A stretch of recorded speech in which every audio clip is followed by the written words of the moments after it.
কিভাবে বুঝবেন আপনি জান্নাতি? এই ব্যাপারে আল্লাহ কোরআনে ও প্রিয় নবী হাদিসে স্পষ্ট বলে দিয়েছেন। রাসূলুল্লাহ সাল্লাল্লাহু আলাইহি ওয়াসাল্লাম বলেছেন, তোমরা যদি দোজকি লোক দেখতে চাও তাহলে তাদের দিকে তাকাও যাদের কখনো রোগ হয়নি। মুসলমান ব্যক্তির রোগ হলো গুনাহের কাফফারা। মাত্র 3টি রোগ হলে বুঝতে হবে আল্লাহ আপনাকে ভালোবাসেন এবং আপনিও জান্নাতি মানুষদের মধ্যে একজন। সেই রোগ 3টি আসলে কি? এই প্রশ্ন সবার মনেই আসে। প্রিয় দর্শক, আপনি যদি মুসলিম হয়ে থাকেন অবশ্যই আলহামদুলিল্লাহ কমেন্ট করবেন। এই রোগ 3টি হলে আল্লাহর শুকরিয়া আদায় করবেন।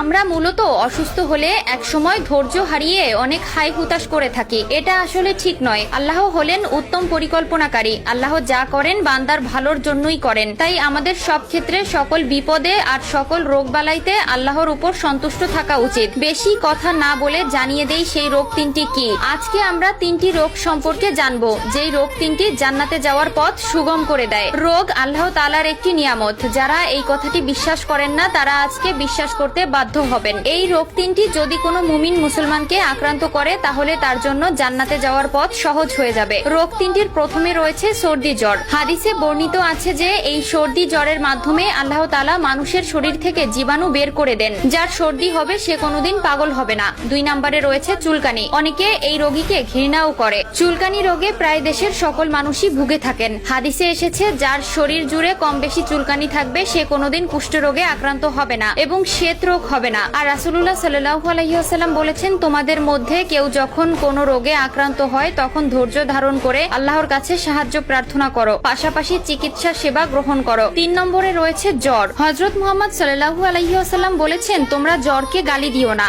কারণ এটা আদম সন্তানের গুনাহ সমূহকে এমন ভাবে দূর করে দেয় যেমন ভাবে কামার লোহার জং লোহা থেকে পরিষ্কার করে। এছাড়াও তিনি আরো বলেছেন, অসুস্থতা গুনাহকে এমন ভাবে ঝরিয়ে মুক্ত করে যেভাবে শীতে গাছের পাতা ঝরে যায়। হযরত মুহাম্মদ সাল্লাল্লাহু আলাইহি ওয়াসাল্লাম বলেছেন, নিশ্চয়ই মুমিনের এক রাত্রি জ্বর তার সকল গুনাহ সমূহকে দূর করে দেয়। তাই অসুস্থ হলে ধৈর্য হারা না হয়ে আল্লাহর কাছে সাহায্য প্রার্থনা করুন এবং আল্লাহর পরিকল্পনার অপেক্ষা করুন। প্রিয় দর্শক, আপনি যদি মুসলমান হয়ে থাকেন একবার ভেবে দেখেন যে আল্লাহকে এতদিন না দেখে মনে প্রাণে বিশ্বাস করলাম, তার ইবাদত করলাম, তার আদেশ নিষেধ মেনে চললাম। সেই আল্লাহকে যেদিন আমরা চোখের সামনে দেখব, আমাদের চোখের সামনে আসবে, আপনাকে দেখা দিবে, সেই মুহূর্তটা কেমন হবে একবার মন থেকে অনুভব করে দেখুন। সেই মুহূর্তটি হাসরের ময়দানে সব হিসাব শেষ হওয়ার পরে বিশ্বাসীদের আল্লাহ তাআলা জায়গা দিবেন জান্নাতে। সেই জান্নাত হবে পরম শান্তি ও নিয়ামতের জায়গা। জান্নাত এমন একটি জায়গা যেখানে কারো ইচ্ছা অপূর্ণ থাকে না। চলুন